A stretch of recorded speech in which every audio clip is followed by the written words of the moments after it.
All right, so let's start with the rapid fire. The first one. Describe what your organization does in one sentence. The official tagline is we build a better future for our audiences. We do that by offering fact, opinion, and discussion. How long does it take you to get ready in the mornings? 20 minutes. Okay. Most valuable skill you've learned in life? Being able to generalize and multitask. City in which the best kiss of your life happened? Manchester. In one sentence, describe one problem that your organization is facing. Problem. I'd say, well, I guess it's not really a problem, but more of an opportunity, and that's obviously the Web3 space. I think every company is trying to figure out how best to maximize that opportunity. How do you relax? I'm a big movie nerd, I guess, so I'll go to the movies. A habit of yours that you hate? I guess it's promising myself to go to the gym, but not actually getting there. Work from home or work from office? Work from home. Most embarrassing moment of your life? Oh God, there's so many to choose from. I don't know if this, what's the rating of this? I'll have to pass this one. Okay. How many hours of sleep can you survive on? I need a lot of sleep, so ideally 9. Your favorite app? Oh, judging from my screen times, probably just Instagram, to be honest. Biggest mistake of your career? Oh, I would say I once took a job because it was paying more, and I quit 3 months later.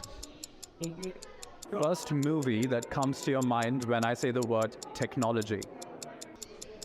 Minority Report. How many cups of coffee do you drink in a day? 2, tops. Your favorite Netflix show? Oh, I don't know if it's still on Netflix, but Sherlock. All right, so to the long form questions, the first one is, how do you keep your finger on the pulse of the latest trends all the time? I guess same as everyone else, really. Like, you know, there's different sort of blogs and different sort of media outlets that I follow. I've got quite an extended network just in the industry itself. So usually I get the scoop direct from the source, just friends in the industry. I guess the biggest difficulty is sort of identifying quick trends versus long-term kind of directions of the industry. And I guess part of our jobs as creative directors is to figure out which ones are here to stay and which ones are sort of a flash in the pan. So what would be a good trick to identify a quick trend versus a long-lasting, long-term trend? I guess the biggest thing is just identifying the value in it. My background is primarily in design, so you can clearly see if you go back through the years, like which design trends offer something new and actually something valuable versus just look pretty and look are just different from what's come before. So when you look at like minimalism or skeuomorphism, brutalism, all of them, you know, they all offer certain things that the previous trend didn't. But then, you know, as soon as you go to flat icons, shiny, rounded, gradient, skeuomorphed ones are background again. So everything goes in circles. So speaking of all these minimalism, brutalism, what has your background been in, like study-wise, like in your college? What did you study? Well, my career path is quite a strange one, actually. I studied music, technology, yeah. So the first kind of 5 or 6 years of my career, I spent writing music for film. And then I slowly started working more in video and animation and in that kind of area. And then I moved more into the design side of things, so UI and UX design, kind of online web design, things like that. So my role at the moment allows me to sort of tap into all these different areas, and it kind of allows me to be format agnostic when it comes to finding the right solutions for the challenges that we come across. Well, consumers are now much better at seeing through the distraction to seek actual value in the content they consume. What are your thoughts on this? Yeah, it increases every single day. I mean, I think it's well known that, you know, the quantity of the amount of information out there is getting bigger. The quality is becoming harder to identify. But I think what's great is there's no trick in the consumer. You know, they are very, very good at skipping the things that don't interest them, and quickly identifying what they think will bring them value versus stuff that they don't want to consume. So yeah, I think it's something that every area of the industry needs to pay attention to, because there's no pulling the wool over consumers' eyes anymore. There's simply too many other options for them to go to, and instead of yours. So it's a big deal. So would this kind of trend give a boost to content curators more than content creators, because people are looking for quality things?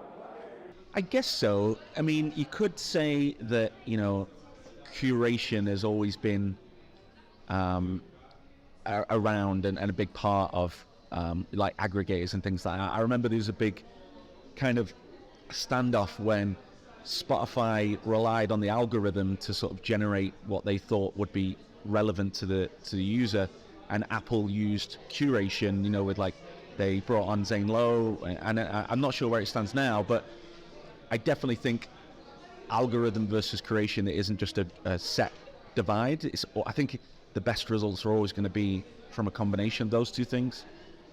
Okay. How important is prioritizing branding to drive growth in the coming years, you think?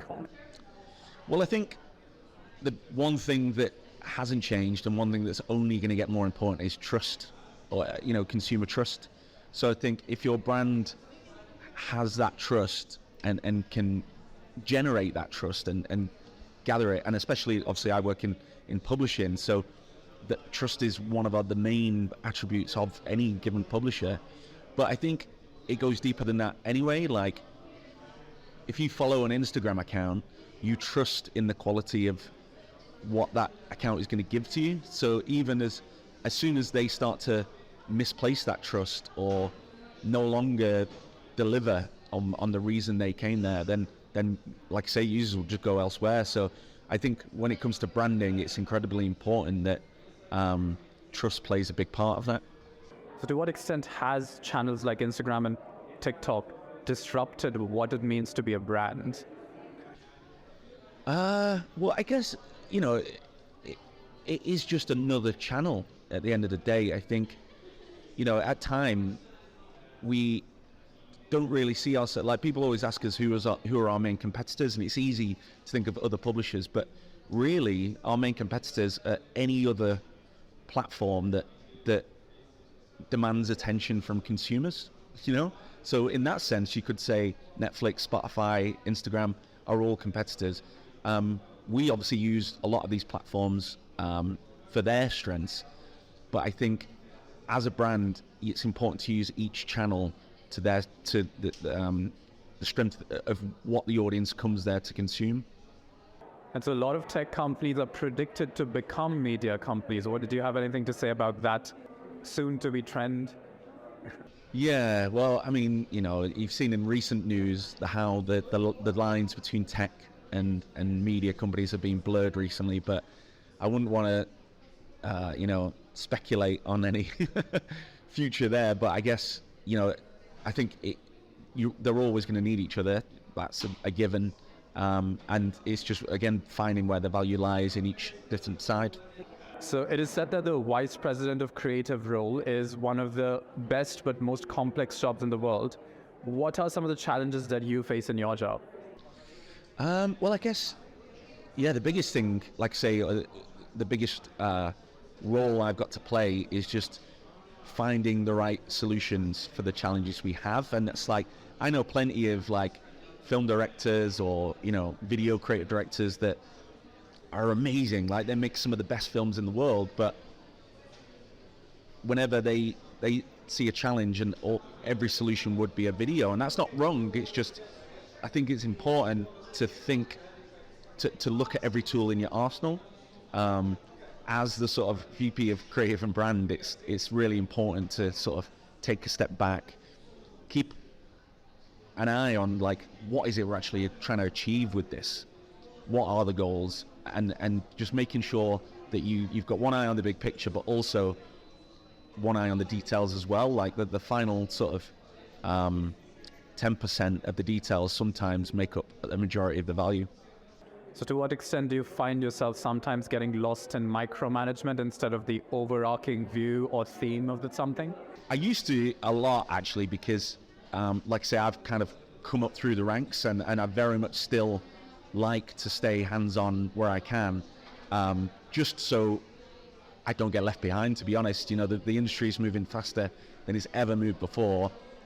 In the past, I've worked for kind of dinosaur creative directors that, you know, would swear that InDesign or Macromedia Director were still the best platforms to use just because that's all they know.